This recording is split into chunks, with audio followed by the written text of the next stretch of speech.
I've seen a lot of advancements in camera technology over the last year or so, but near instant notifications? 2 cameras instead of 1? What's that about? We'll find out in a minute. Floodlights for both of those cameras, 165-degree diagonal field of view, 360-degree pan and 120-degree tilt. The best image quality I have seen of any camera so far, and that's saying something. 2.4 GHz Wi-Fi and 5 GHz Wi-Fi, which means that if you've got only one option, it will work with either of them. And 24/7 recording on battery. That is easy. 20? How? How is it even doing that? This could be easily the best camera to date. You can't date it. It's not a person.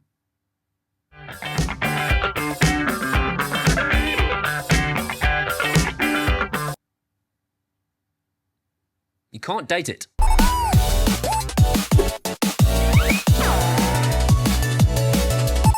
Thanks to Tapo for sponsoring today's video and for sending me their Tapo C645D Kit with solar panel.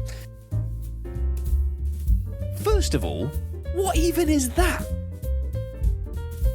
It looks like it's about to chase RoboCop through Detroit. I had to kill Bob Morton because he made a mistake. Now it's time to erase that mistake.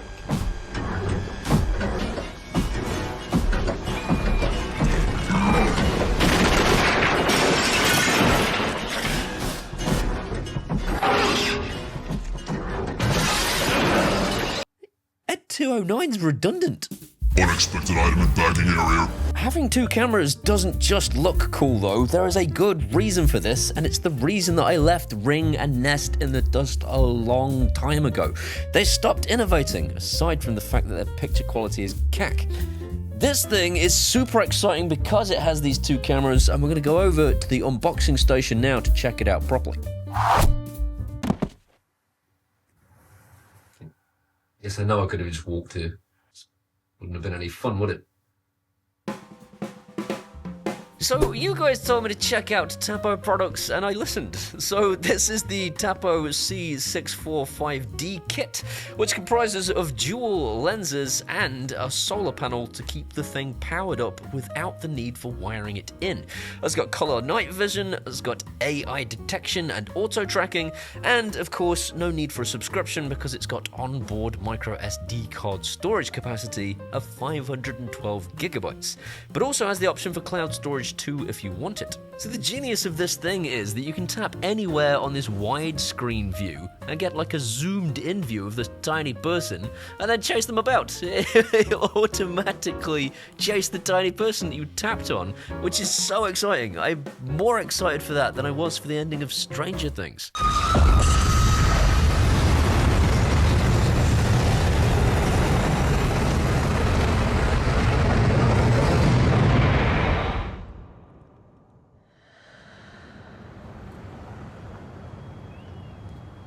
Oh, mate, you're free to go. Linda Hamilton says all the murder that you lot did is fine, and Hopper, the biggest murderer of all the military members of staff, is going to get a promotion. That's how life works, you see. Everyone is free to go! No consequences for anybody! You're going to prison! What kind of ending would it be if you didn't face any consequences for all of the military personnel you killed? So just to clarify, you have both auto tracking, which it will just track whatever it sees that appears in the main view, and it will use the little camera to track the thing that it found in the main view. But when you open it up for yourself, you can actually zoom in on things and click on things that you want specifically to see yourself manually too. Look at that! Oh, that's so naughty! Solar panel cable, mounting screws. That looks like something Linda Hamilton should have used on those little boys' wrists to tie them up and then send them to jail. I loved Stranger Things. Don't at me in the comments. I loved Stranger Things. I thought it was great. Let's get it set up.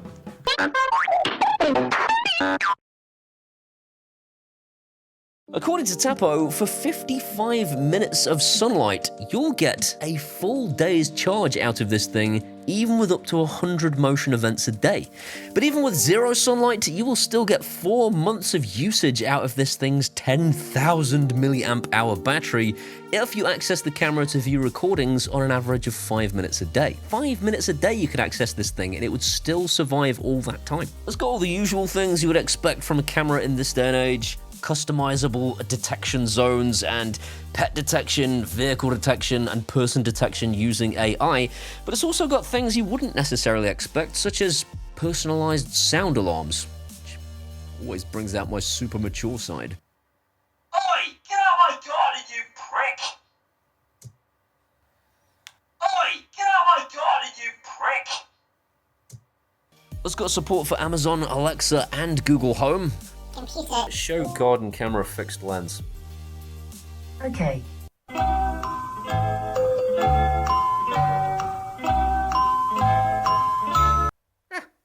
Reasonable speed. Oh, I can hear it too. Hello? Hello? Hello? Hello? Someone was detected at your garden camera fixed lens. Oh, that's a new one. So this was an option that I'd forgotten I'd selected in the Alexa app. I didn't actually know what it did. And it's really good. You know the doorbell press notifications you can get through Amazon Echoes? You can now do motion detection too, at least with this camera. I've never seen that before, and that's super exciting because if you have this in a secluded area, you can have it notify you on your Echo, and you'll know the second that there's somebody in your garden. How good is that? I didn't know it could do that. That's cool. Can I talk to it? Hello. Oh! I can! And it sounds great! Holy crap, that's really clear. And super fast. Oh, that's impressive. So you can properly talk to people. Huh.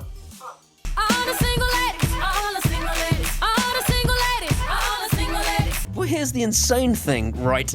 I dumped Nest because I thought that the picture quality wasn't good enough and I didn't want to keep paying a subscription fee for the rest of eternity. These guys don't require a subscription fee, you have that option if you want, but, and this is the nuts part, this is a camera that is battery powered that will record 24 hours a day, 7 days a week.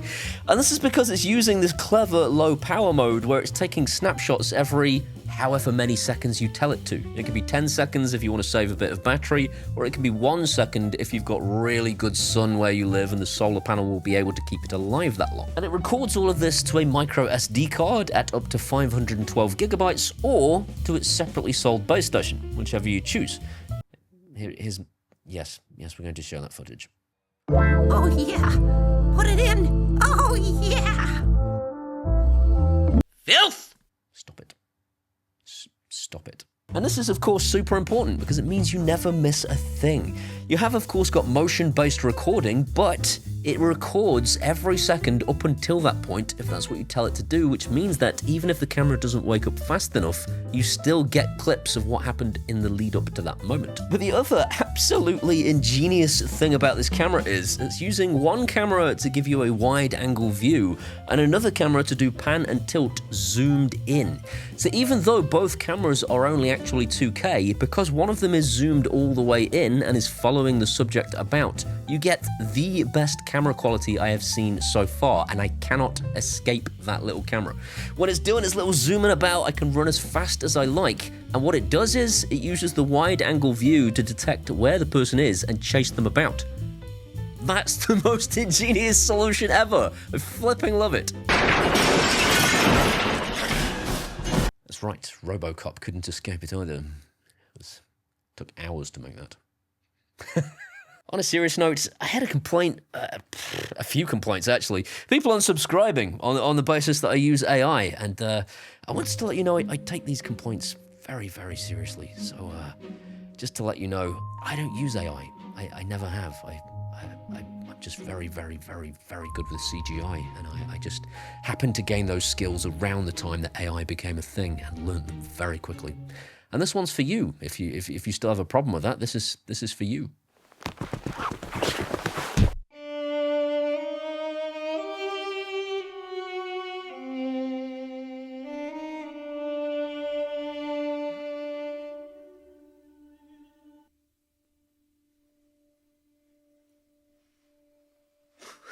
The video quality is better than any of the other cameras I've tried so far because of the fact it's got that zoomed in lens that is following people about. I haven't been able to capture a face that clearly at that distance until now, and it does so not only in daylight, but also equally as well at nighttime using its spotlights, because its spotlights are insanely bright. I haven't measured it yet, so I'm going to do that in a bit, but I think it also has the fastest response time I have tried so far for loading the feed as well. Between getting the notification, swiping down, and hitting the button, the feed loads faster than I think I have experienced up until this point. Oh, and the feed loads even quicker. Woohoo! The notification speed is insanely fast, but you do have to bear in mind that this is the first camera I have tried ever, I think, that they've said in their instructions you have to mount this thing kind of corner on or sideways on so that it detects motion.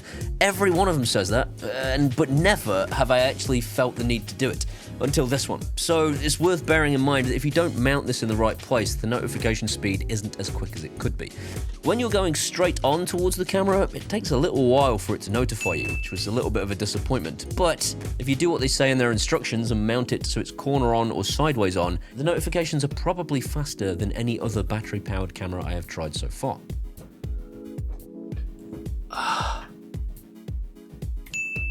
That's how quick it is. That's insanely quick. So 24/7 recording, the best image quality I've seen so far, and the fastest notifications, and the fastest feed load speed, I think. That does make this the best camera I've tried, so the big question is, what's wrong with it? Let's go into that now. Here's the elephant in the room. Did I leave that too long? I'm not very well. I'm really, really unwell, but as I've told you guys before, YouTubers don't take time off. Scutters don't have time off! You really must think I'm stupid. The elephant in the room. There are a few, but they're minor, and you can solve them with the settings if you have the right circumstances. So, if I put this thing on my driveway, I can actually run faster across my driveway than it will catch me. It won't wake up in time before I'm across the driveway in its default mode. So that's in its default mode. If you do what I was talking about earlier, where you say capture snapshots every 1 second, or every 3 seconds, or every 5 seconds, or whatever, it will capture the things that lead up until that moment, which means it will catch you, but you're going to need the battery power to do that. If you don't have good sunlight where you're planning to mount it, then that's not going to work out for you. That said, you can mount the solar panel somewhere about 12 meters away, I think it is. It's got a pretty long cable, and you can mount the solar panel up over the roof or wherever it needs to be to get plenty of daylight. And even in this country, you should be fine. Blah. This next one really does my head in. I will keep telling camera manufacturers this all the time, but allow us to snooze notifications. From the main panel, I want to be able to snooze notifications. If you want to turn notifications off on this camera, it's buried in the settings. You have to go into the camera, and then there are a couple of ways to get to it, but they're both at least 3 clicks away. And you can dismiss the notifications altogether, but when you go out in your garden and you dismiss the notifications because they're doing your head in, you're not going to remember to put them back on again. You need a snooze feature. You can probably achieve this in your Android menu by swiping down and then pressing the little snooze option there to snooze the notifications in Android, and I think you can do the same thing in an iPhone. But you can't do this if you're using the rich text notifications, the one where it gives you a picture. Because every notification, Android goes, that's a new one. It's not a new one, it's the same app doing the same thing. I just snoozed that, and Android goes, it's a new one. And you just keep getting the notifications even though you've snoozed them. And this brings me on to another point. You can only get rich text notifications if you subscribe to their service. So you can have their storage on their server storing your stuff as well as to the microSD card, which might be a good idea if you're planning to have an off-site backup in case the burglar steals the camera or the SD card out of the camera. Of course, that includes paying a fee for such a thing, but it will solve both of those problems. You get an off-site backup and rich text notifications, but then you can't snooze them. You can snooze the normal Tapo notifications that you'll get if you don't subscribe and get the rich text notifications. If you don't want pictures, that's fine. If you do want pictures, you won't be able to snooze them. Alright, he just goes on a lot, doesn't he? And I didn't know when to jump in. Paul from the future, I'm just editing this and realised I'd forgotten to say something, and I just didn't know the best place to stop this guy, because he talks and talks and talks and talks. So the one thing I'd forgotten to say was that the wide-angle lens, for me personally, has gone really yellow out of the blue, and I have no idea why. It didn't feel right not to mention it, but I must point out I've watched a lot of reviews in preparation for this and not seen anybody else saying this, so I'm probably just unlucky. But I've learnt my lesson, having not talked about some of the things behind the scenes previously. It's not the right thing to do, so I had to mention it. It has gone yellow in my case. I don't know why. If I find out why, I shall let you know in the description. I have approached Tapo and I'm expecting an answer anytime soon, but I'm assuming I'm just really unlucky and it's broken. Anyway, back to this guy. Now, Tapo do have a smart home ecosystem built into this app, and it's really, really cool. It's one of those typical, if this happens and this happens, make this happen. Or if this happens, just make that happen. It's really, really cool. It's very easy to use, and I thought I might be able to solve this problem by having, if I leave the house, switch the notifications on. If I come back to the house, switch the notifications off. That sort of thing. But the smart home ecosystem can do all sorts of things with the camera, except switch the home and away modes. Why? That's so annoying, because I can set a home mode that says turn the notifications off and an away mode that says turn the notifications on, but I can't switch those modes using the automation when I leave the house, change that mode. It's not a thing. Similarly, you can't use geofencing for more than one person. So even though my wife has been invited onto the platform and has access to the camera, I can't create an automation that says when we both leave the house, do something. It's just not a thing, and you know, maybe that's fine if you're a terribly lonely person. Bespoke configuration.yaml files! Maybe you're into Home Assistant. Maybe your virginity has grown back. Mine has. Angry Home Assistant Virgin, now with real thrusting action, only from Mattel. Always raging and he never smiles. Bespoke configuration.yaml files. With that said, there is actually a fantastic Home Assistant integration that you could use to solve this if you're a Home Assistant fan. So the amount of features you can access on this camera are literally endless. Every feature that exists for this camera is controllable in Home Assistant. The only thing that's a massive shame is you can't access the feed properly. So I can access the feed, but it kind of just gives me a single snapshot and it's frozen and you don't see anything else. So that seems to be a bit broken. And I had to install this from the Hacks store. It's not an official integration, and the official integration I did try and use didn't work at all. I couldn't get that working. So there is a Hacks store integration. It's incredible, but you can't really access the feed. With all that said, as I said at the beginning, this is a 24/7 camera on battery, which is completely bonkers. It's got the best image quality I have seen so far, and the notifications are incredibly fast, and so is the feed load speed. They're the only things that really matter, other than the fact that I can't snooze notifications and dismissing them means going into a couple of things. You can work around that with the Android menus anyway, as long as you're not planning on having rich text notifications. That's it. This is an incredible camera, and if you're interested in buying one, as usual, the link's in the description. Go check them out. All that remains to do is to thank these incredible people running up your screen. They're my patrons, without whom I wouldn't be able to do this for a living. I try to thank new ones every week, and this is insane. There are so many. I'm so blessed. So thank you, Rads Panda, Makerwork, HJKLM Brow, Jason Roundtree, Steve Williams, The Mighty Skull, and Amir Lichtenstein. Guys, thank you so much. If you want to be like those guys, or like those guys, do they even fit on this screen? You can come and do that at either Patreon or buy me a one-off beer at PayPal, and either way, I will genuinely love you forever. These are my Facebooks, my X, my Threads, my Instagrams, and my TikToks. Come and hang out there, or can be best friends. See you next time.